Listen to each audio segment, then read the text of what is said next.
Noong unang panahon, may isang maliit na nayon sa tabi ng ilog. Tahimik ang pamumuhay ng mga tao. Malinis ang paligid at ang ilog ay malinaw na parang salamin.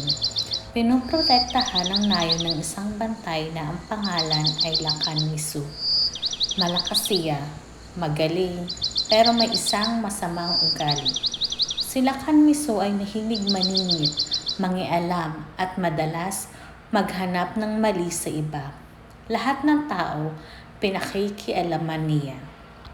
Kanina ka pa talaga. Bakit ayaw mo ba tumigil? Matulog ka na. Sabi ko sa'yo, matulog ka na. Ang hirap mong pagsabihan. Bukas na ulit. Lena, ano na naman yan? Lumabas ka nga dito. Anong kaguluhan dyan sa loob? Kanina ko pa kayo naririnig. Kailangan kong malaman. Wala naman po, Lakan Nisu. Pinagsasabihan ko lang anak ko na matulog na. Wala pong problema dito. Ganun ba? Akala ko may problema eh. Ako ang lakan dito. Kailangan kong malaman lahat. Tagu-taguan na lang kasi mas masaya pa. Sabi niyo kahapon magtatagu-taguan tayo ngayon. Hindi, patentero ngayon. Teka, paparating si Lakan Nisu. Baka pagalitan na naman tayo. Alam mo naman yan, laging galit. Naku, magtatanong lang naman yan kung anong ginagawa natin. Lagi na lang siyang ganyan. Nagtanong ng tanong. Daming tanong, di ba? Kamusta po, Lakan Nisu? Magandang hapon sa iyo. Saan ang inyong punta? Dito sa inyo. Anong pinagkakaguluhan nyo? Kanina ko pa kayo naririnig nagtatalo. Hindi naman po kami nagtatalo o nag-aaway, Lakan Nisu. Nagdidesisyon lang po kami kung anong magandang laro ngayon. Lahat ay pinakikialaman ni Lakan Nisu. Dahil sa kanyang ugali, walang taong mapakali kahit ang mga bata takot sa kanya. O anong okasyon dito? Bakit hindi ko alam na mayroon palang ganap ngayon? Wala naman po, Lakan Nisu. Nagkakasiyahan lang dahil kaarawan ng aking asawa.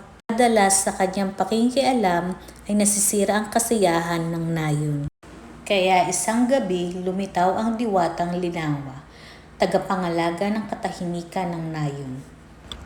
Lakan Nisu, sobra ang panghihimasok mo. Hindi lahat ng bagay ay kailangan mong malaman. May hangganan ang pagkatao. Ngunit natawa lang siya.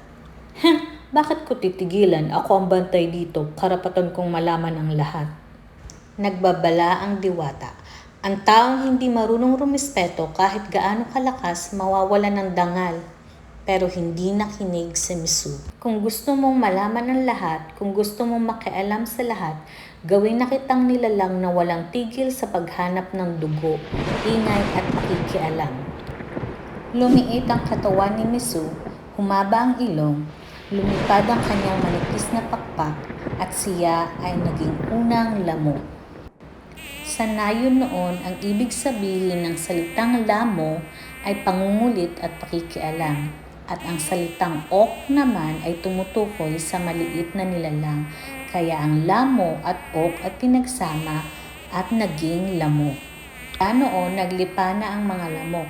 At hanggang ngayon, ang lamok ay laging nakikialam sa katawan ng tao, laging lumalapit kahit ayaw mo at laging naiinis ang lahat sa kanya. Sana nag-enjoy kayo sa alamat natin ngayong araw, mga bata.